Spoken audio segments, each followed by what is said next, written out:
Bonjour à tous. Sujet de la capsule d'aujourd'hui, je vais vous démontrer comment créer des nouveaux blocs de programme, donc des blocs de code de programme sur la plateforme TIA Portal. Donc, rapidement, on double-clique sur notre dossier Factory.io. On va venir tous ouvrir la dernière, pas le dernier fichier, parce que le dernier fichier, c'était l'exemple de langage. On va retourner plutôt au fichier de simulation état variable, qui était le fichier d'avant, juste avant. Donc, on double-clique, on ouvre le dossier. Pourquoi qu'on ouvre celui d'avant cette fois-ci? C'est tout simplement parce que dans mon exemple de langage multiple, j'avais déjà créé des nouveaux blocs de programme. Donc, j'ai sauté une étape avec vous.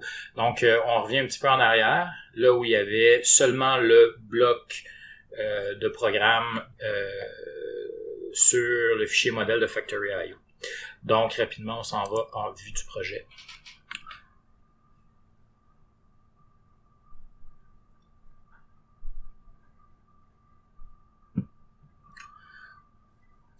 Dans l'interface ici, on vient bien vérifier qu'on a bel et bien nos deux blocs de programme de départ. On va venir immédiatement cliquer sur Projet, Enregistrer sous. On va venir changer le nom.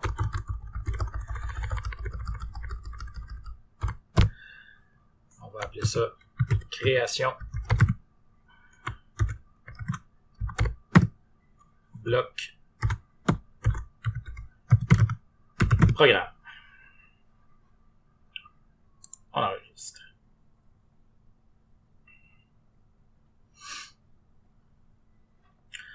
Donc, ici, pour créer un nouveau bloc de programme, on va venir tout à l'heure double-cliquer sur « Ajouter un nouveau bloc ». Juste avant, je vais vous expliquer ce qu'il y a déjà ici, puis quelle différence qu'il y a entre les deux, parce que comme vous pouvez observer, j'ai un bloc de programme qui s'appelle principal, donc main en anglais, et qui a la couleur mauve, tandis qu'il y a un autre bloc ici qui a la couleur verte.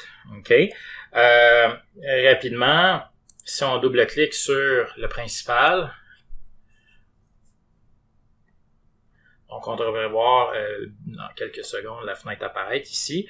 On voit dans le bloc principal, ici, on a tout simplement un seul réseau de programmation. On a un bloc fonction ici qui représente en fait notre autre bloc de programme. Donc, on voit ici le même nom se répète ici. Donc, on comprend à travers ça, disons intuitivement, que les deux ont une liaison, que je vais vous expliquer immédiatement. Donc, pour vous expliquer, ça va être un petit peu plus simple. On va créer un bloc de programme. Donc, on va venir faire « Ajouter nouveau bloc ». On double-clique. Donc, trois types de blocs de code de programme qui existent sur la plateforme TIA Portal.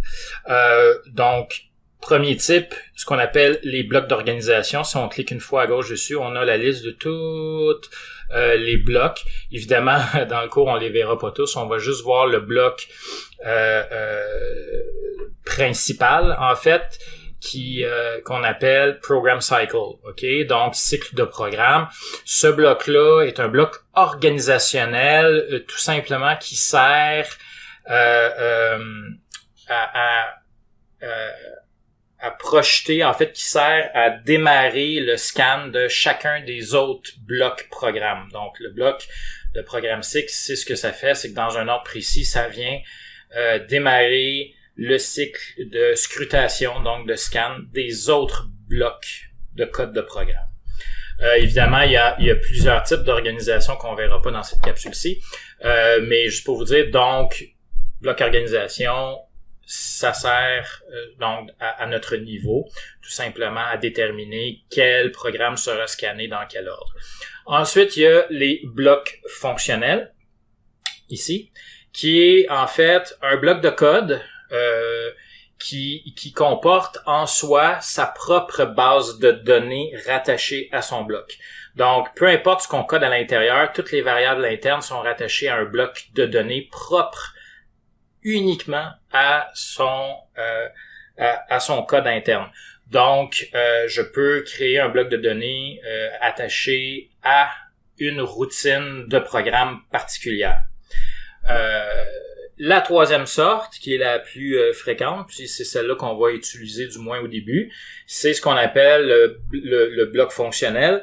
Donc, un bloc de programme où il n'y a aucune mémoire en soi de rattacher. Donc, le code va puiser dans la table de variables qu'on a dans lequel on a travaillé dans d'autres capsules, mais il n'y a pas de bloc de données rattaché en soi sur à l'interne sur ces fonctions.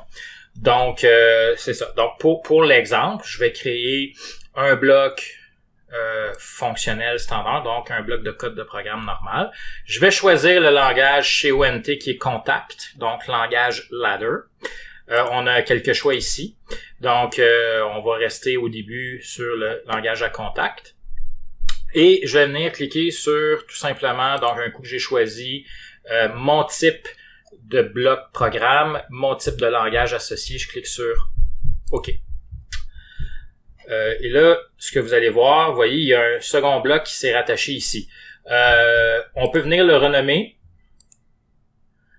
comme on veut. On peut laisser bloc 1, évidemment, par défaut. Le prochain, il va s'appeler bloc 2. On peut venir renommer tout ça soit en cliquant de droit sur l'objet et aller choisir l'option renommer, soit en cliquant 2 fois à gauche un peu plus lent, donc moins rapide, puis on peut venir rééditer le nom du programme. D'ailleurs, pour l'exemple, je vais le changer, je vais appeler ça, exemple, ladder, ici. Donc, vous voyez, ça c'est mon bloc de programme, c'est ici que je vais venir dans d'autres capsules commencer à inscrire un code. Maintenant, le bloc fonction en soi de programme ne scrute pas par défaut. Donc, il faut absolument qu'il soit géré par un bloc d'opération, donc un bloc d'organisation. Donc, comment qu'on fait ça? Très simple. Donc, on double-clique sur le bloc d'organisation, qui est le main, ici, dans notre cas.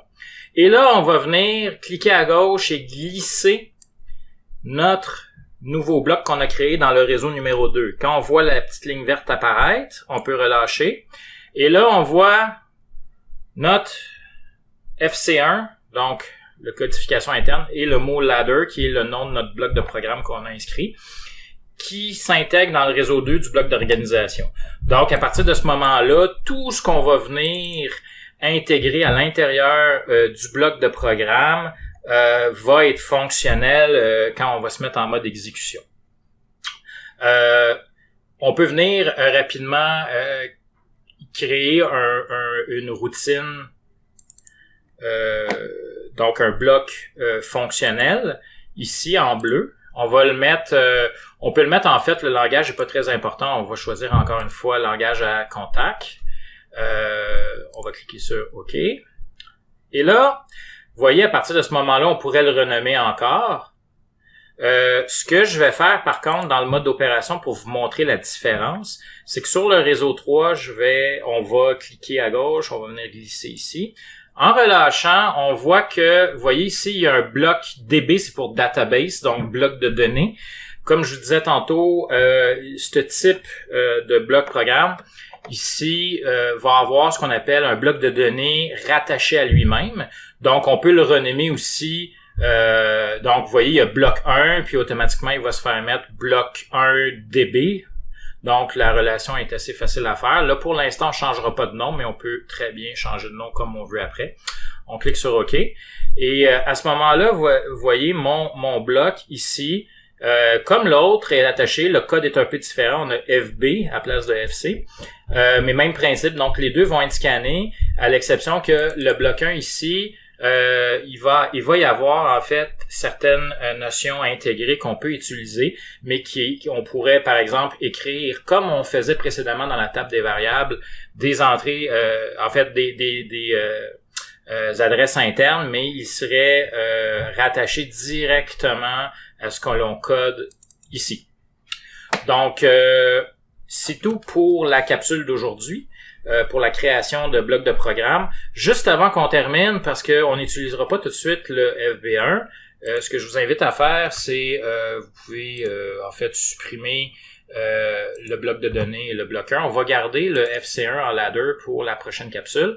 Donc, ici, évidemment, dans mon bloc d'organisation, comme j'ai effacé, vous voyez, le bloc est resté, puis il devient en rouge ici. Donc, on clique à gauche, on supprime. On ne garde que le bloc de Factory.io et le nouveau bloc ladder qu'on a créé ici. On vient tout simplement enregistrer le projet. Et c'est terminé pour aujourd'hui, donc à bientôt.